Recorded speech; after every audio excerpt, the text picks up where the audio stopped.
Today, this is really cool. I covered Brad and Ryan and Jennifer, covered John.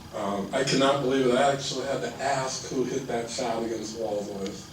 But I remember that like it was yesterday. It was a 35-foot shot to win the game. It was awesome. But I'm really glad I'm here to introduce somebody who's really special to me. I don't see him all the time anymore. But I'm going to take you back to Wednesday, and I looked this up. Wednesday, August 9th, 1989. Really was the most important interview I've ever taken part in. I've done a lot of interviews since, but that was the day I interviewed with Tom for the sports writing job at the Globe Gazette. And it really wasn't an interview. If you know Tom, it's more of a conversation.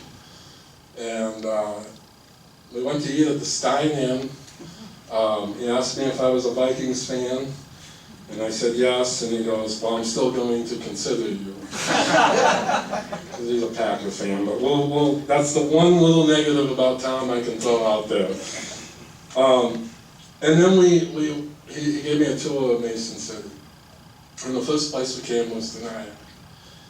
And it's in August, but I distinctly remember meeting Dick Ramsey of Koenigsmark, John Ortel, Jerry Dunbar.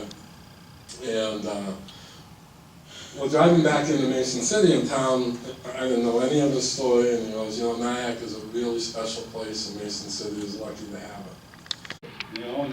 And golf is one of my passions, but I did fall in love with the English language, and I fell in love with journalism when I was a junior in high school.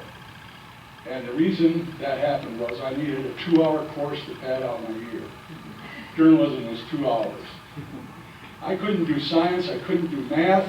I went to Drake because you didn't have to go to math. But I loved writing, I loved reading. By the way, you're the only one that still looks like your picture. That's amazing. Right, Coach Dunn? Well, anyway, you're the luckiest people in the world out there because I left my speech in my other car. But Dan did have a nice little envelope up there for me. I watched a lot of the conventions, and I'm ready to give a no. But one thing we did do, we interviewed the 8 people that are running for city council. That's a lot of people that are running for one seat here in Mason City, but they're all good candidates, and they all want to serve well.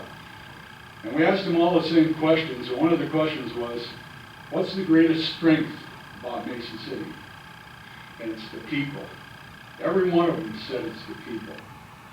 And that, to me, is what made NIACC special.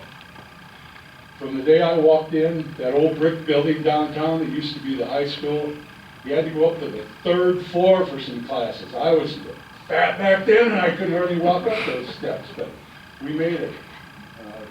Then to see the college grow out here, it was amazing. I was fortunate enough to be an early part of the auditorium.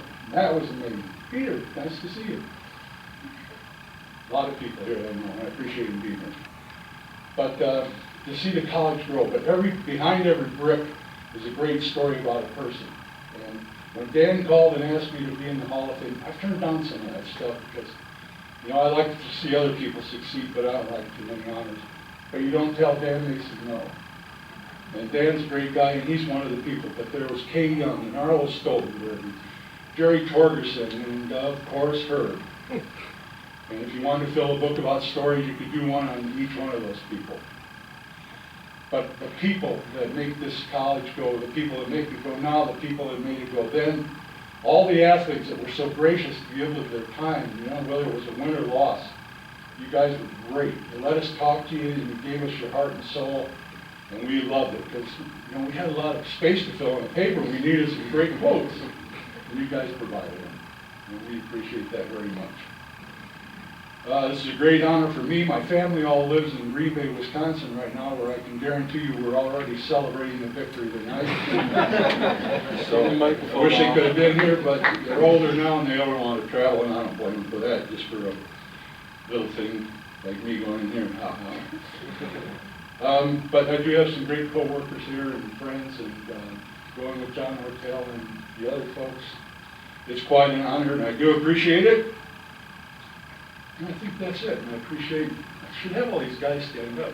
You have a college professor, Jake, I can't even keep up with you, he's a comedian. He's a comedian. Fenkse, he's a newspaper editor. And Webb Cole, he's retired now. Jared's one of our sports guys. Jane, it's an amazing group I work with, and I really appreciate each and every one of them. But mostly I appreciate you. Congratulations to every one of you folks that went in there now and the years past. And thank you very much for this great honor.